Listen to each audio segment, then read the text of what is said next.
March 20th, 2015. This will be one of my first expeditions for 2015, and I thought I'd do this by returning to my sighting area. And I'm going to do a quick brief run through in this area here and post the videos later. This is the Heritage Lab site, and the wooded section I showed you towards the beginning, this clip over here, that is the west side of Peltier Lake, and Peltier Island is out in that area. This is the area of the BFRO sighting from 2000 by a couple locals here in Centerville. And the last bit of woods I just showed you before I started narrating here, that is a George Watts Lake Peninsula.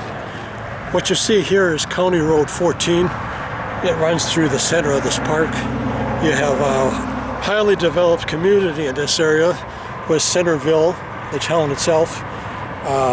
East of here is Highway 35E, and west of this park system is 35W. As they run north, they connect to and turn into 35 north near Forest Lake. And as I emphasized before, this is a highly developed park system, and being that this being has been seen by myself and a few other people in this area, it really gives premise to the fact that we're dealing with a life form that goes outside the general realm of what we consider life on this world and what's already been documented in these wilderness areas. And it's been centuries since man has been seeing and experiencing, witnessing this being, and given the fact that we still haven't actually been able to fully document this being, gives the premise to what I believe this being is outside this general realm of what we consider life, and it goes beyond our understanding of what we consider life. Its ability to commune itself or to move around, especially in this park system here, this is a good example. It's highly developed. Do you think that if this being was just general wildlife, or an ape of some kind running around in here, it would be seen with a lot more frequency, because its physical is just not matching the development in this area is pretty high. There's a lot of population, a lot of people moving in and around here constantly. 8 feet tall, 800 pounds. There's no way it's going to be able to move around without being seen with more frequency. And so I am using this to show that I believe this being is outside this general realm of what we consider life.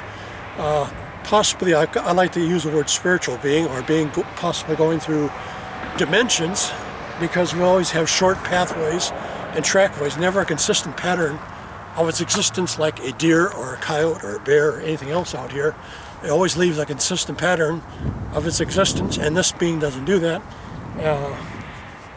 If most people believe in the afterlife, that spiritual realm or the afterlife realm is another dimension in itself, and we can't see it because we're still in a physical dimension right now, what you see right now.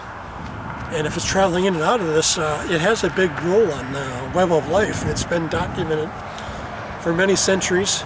Many countries around the globe have seen it. Physical is different in certain characteristics. If it's in the Himalayas, like the Obama snowman, it appears to always have a white-colored hair or fur. And skunk ape in Florida, up here, what I seen in this park system was seen by many other people. Albino, grayish white in color. And I am going to be documenting something different in this area today.